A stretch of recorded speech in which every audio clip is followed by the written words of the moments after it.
सोचिए, जब भी घर में कोई छोटी मोटी बचत की बात होती है या कोई भी इस तरह के बारे में सोचता है तो सबसे पहले आपके मन में क्या ख्याल आता है?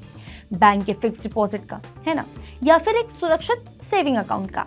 हमेशा से आम भारतीय परिवार अपनी मेहनत की कमाई को सबसे सुरक्षित जगह यानी कि बैंक के खाते में रखते आए हैं। लेकिन आज एक बड़ा बदलाव हो रहा है। पिछले कुछ सालों में लोगों की बचत बैंक की तिजोरी से निकलकर म्यूचुअल फंड्स की टोकरी में गिर रही है। एक नई रिपोर्ट के हिसाब से अब भारतीय घरों की जो कुल बचत है उसका जो 6% यानी 6% हिस्सा म्यूचुअल फंड्स में है। 10 साल पहले यानी 2012 की अगर हम बात करें तो ये हिस्सा सिर्फ 1% यानी 1% ही कम था। सोचिए, 1% से 6% तक ये जो चढ़ाई है वो की गई है। ये एक ऐसा संकेत है जो दिखाता है कि लोगों का भरोसा बदल रहा है। अब यहाँ से कुछ सवाल भी खड़े होते हैं। सवाल ये कि आखिर ये बदलाव आया क्यों?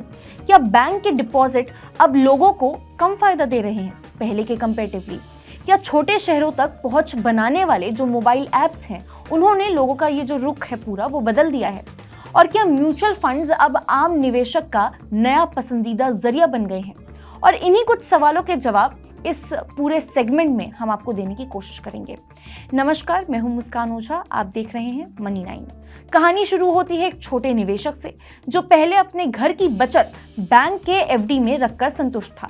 लेकिन जैसे ही एफडी पर ब्याज 6 से 7% तक के बीच में आकर रुक गया, उसने सोचा कि भैया, क्या इन पैसों को कुछ और भी बेहतर तरीके से कमाया जा सकता है? इन पैसों से कुछ और भी अलग तरीके हैं इससे और भी ज्यादा कमाई करने के। तभी उसके एक दोस्त ने उसे बताया कि भाई, SIP यानी कि सिस्टमैटिक इन्वेस्टमेंट प्लान के बारे में सोचो और इसे करने की कोशिश करो, जिसमें छोटी छोटी रकम महीने दर महीने म्यूचुअल फंड्स में जोड़ दी जाती है। धीरे धीरे ये एक बड़ी धनराशि बन जाती है। इसी तरह के लाखों छोटे निवेशक ने पिछले कुछ सालों में अपना पहला कदम म्यूचुअल फंड्स में दुनिया में रखा है। RBI के इकोनॉमिस्ट की एक स्टडी के मुताबिक म्यूचुअल फंड्स का असेट अंडर मैनेजमेंट यानी कि AUM 2010 में सिर्फ 6 लाख करोड़ के आसपास था, लेकिन आज मार्च 2025 में ये बढ़कर 65 लाख करोड़ से ऊपर चला गया है। मतलब 15 सालों में 10 गुना से भी ज्यादा का बड़ा उछाल। ये बदलाव सिर्फ बड़े शहरों तक सीमित नहीं है। रिपोर्ट बताती है कि छोटे शहरों से नए SIP अकाउंट्स की ग्रोथ टॉप 30 यानी टॉप 30 शहरों में भी इन सबसे ज्यादा तेज हुई है। आज हालात ये हैं कि SIP अकाउंट्स की गिनती 9 करोड़ से ऊपर चली गई है। और सबसे बड़ी बात यह है कि महिला निवेशकों का जो हिस्सा है वो भी तेज गति से बढ़ रहा है। क्या म्यूचुअल फंड्स का बढ़ता प्रभाव सिर्फ लोगों की बचत आदत को बदलना इसका पूरा मोटिव है, या फिर देश के शेयर बाजार को भी ये बदल सकता है? जवाब है दोनों।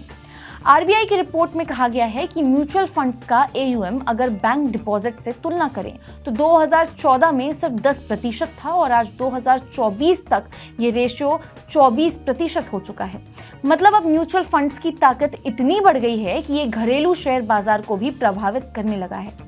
RBI के गवर्नर संजय मल्होत्रा ने इस पूरे बदलाव को एक तरह से देश की ग्रोथ की कहानी से जोड़ दिया है। उन्होंने कहा कि इक्विटी में लोगों की बढ़ती रुचि असल में एक collective participation in national growth है। मतलब देश की तरक्की में लोगों को अपना बचत का पैसा भी शामिल हो रहा है। पूरी कहानी का सबसे ज्यादा जो दिलचस्प हिस्सा है वो ये है कि इसके बावजूद म्यूचुअल फंड्स का हिस्सा अभी भी कुल घरेलू बचत में सिर्फ 6% ही है। अगर इसको विकसित देशों से तुलना करें तो अभी भी बहुत ज्यादा स्कोप बचा हुआ है। मतलब आने वाले सालों में जैसे जैसे फाइनेंशियल इंक्लूजन और डिजिटल एक्सेस बढ़ेगा, वैसे वैसे और करोड़ों लोग और पैसा बैंक से निकाल कर म्यूचुअल फंड्स में आएगा। तो देखिए, एक छोटी सी बचत की जो सोच है कैसे बदल रही है, और इस सोच के बदलने से न सिर्फ आम घर की हालत सुधर रही है बल्कि देश का जो बाजार है वो भी नए उछाल देख रहा है। म्यूचुअल फंड्स आज एक नई कहानी लिख रहे हैं जिसमें हर एक SIP अकाउंट एक छोटी सी रोशनी है जो भविष्य के लिए एक बड़ा प्रकाश बन रही है। आज के लिए बस इतना ही। ऐसी और वीडियोस के लिए देखते रहिए मनी 9।